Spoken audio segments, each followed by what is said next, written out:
Good morning, and welcome to the Monday edition of Multicolored Hats, the podcast that translates the binary screaming of the digital abyss into a slightly more organized existential crisis. I'm your host, Kip, and it is Monday, November 10th, 2025. It was a weekend where the machines continued their relentless march toward sentience, while the humans in charge demonstrated a profound lack of intelligence. OpenAI unveiled an AI designed to hunt security flaws, while Google simultaneously revealed AI-powered malware designed to create them. We learned that your Android phone might be vulnerable to an attack that requires you to do absolutely nothing, and the U.S. Congressional Budget Office got hacked. Plus, the AI infrastructure boom is demanding so much electricity that the power grids are starting to sweat. The GPUs are overheating, the firewalls are melting, and we're here to document the chaos. Let's get into it. First up, the AI arms race has entered a spectacular feedback loop of absurdity. Late last week, OpenAI announced Aardvark, a new GPT-5-based autonomous agent designed to help developers identify and fix software vulnerabilities. 1.1.4.1.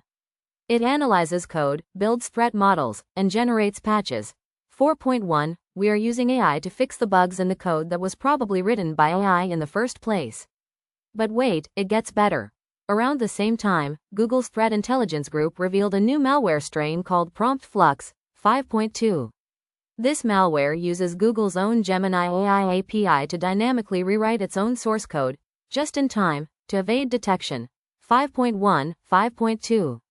One version even rewrites its entire source code every hour by instructing the LLM to act as an expert VB script obfuscator. 5.2. It literally asks the AI how to be a better virus. This is the digital equivalent of one company selling bulletproof vests while another company sells armor-piercing bullets made from the first company's technology. We are now in an era of AI-enabled, self-modifying malware fighting AI-enabled security agents. The cybersecurity industry just became a snake eating its own tail. Moving on to your pocket-sized surveillance device. If you own an Android phone, I have some terrifying news. Google's November Security Bulletin, released last week, disclosed a critical vulnerability, tracked as CVE 2025485938.1, 8.2. This is a zero-click, remote code execution flaw in the Android system component, affecting versions 13 through 16, 8.1, 8.2. What does that mean? It means an attacker can execute malicious code and potentially take full control of your device without you clicking a link, opening an attachment, or doing anything at all. 8.1. They just need to know you exist. This is the cybersecurity equivalent of a burglar who can teleport into your living room.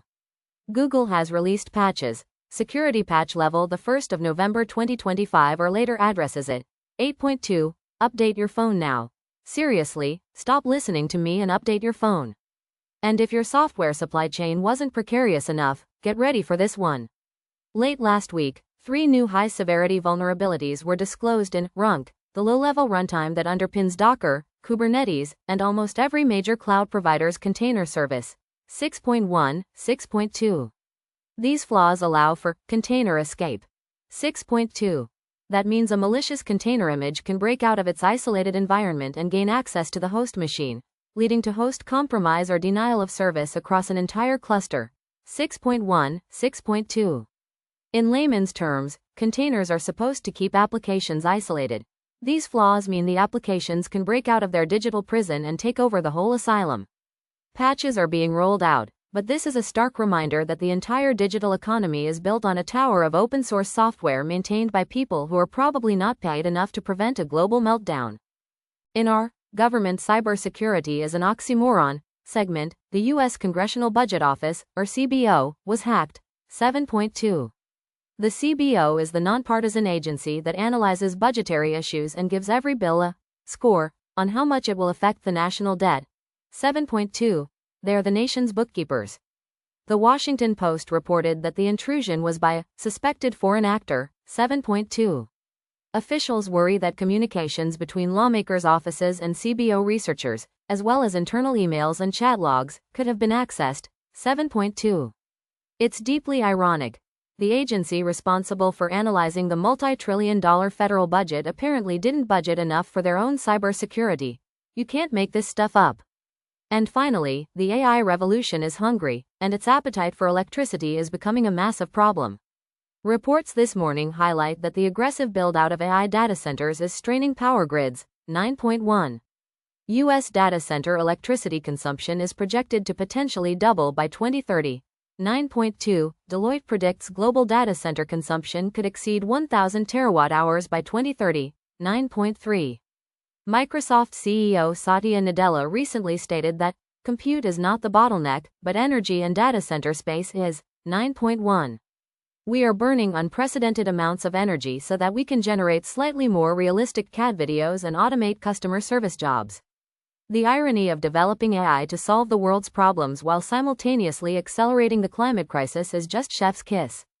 Are you exhausted from the constant cycle of patching critical vulnerabilities and worrying about the power grid? Do you need the stamina to analyze the threat model of AI-powered polymorphic malware before your 9 a.m. stand-up? You need Zero-Click Zest, the only energy drink formulated with 500 milligrams of caffeine and pure, unadulterated existential dread. One sip and you'll have the energy to debug the simulation. Available in flavors like Container Escape Cherry, RCE Raspberry, and Grid Failure Grape. Zero-Click Zest, it's already in your system. And that's our show for this Monday. A weekend where we learned that AI is fighting itself, our phones are vulnerable, the government is hacked, the cloud is broken, and the lights might go out. I'm Kip, and this has been Multicolored Hats. Stay cynical, update everything, and try to enjoy the week.